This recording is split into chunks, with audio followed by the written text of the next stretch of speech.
God bless you, sir. Thank you for accepting the call. You've been mentoring me from afar for years. Oh dear. I got hit by a car 2 years ago. I flew in the air. You got hit by a car? I got hit by a car 2 years ago. I flew in the air. I rolled on the ground. I don't know where I landed.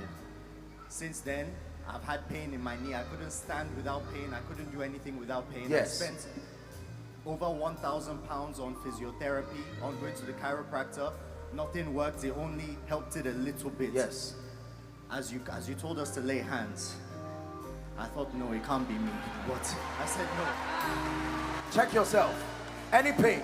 Look at this. Apostle, you asked me to lay hands.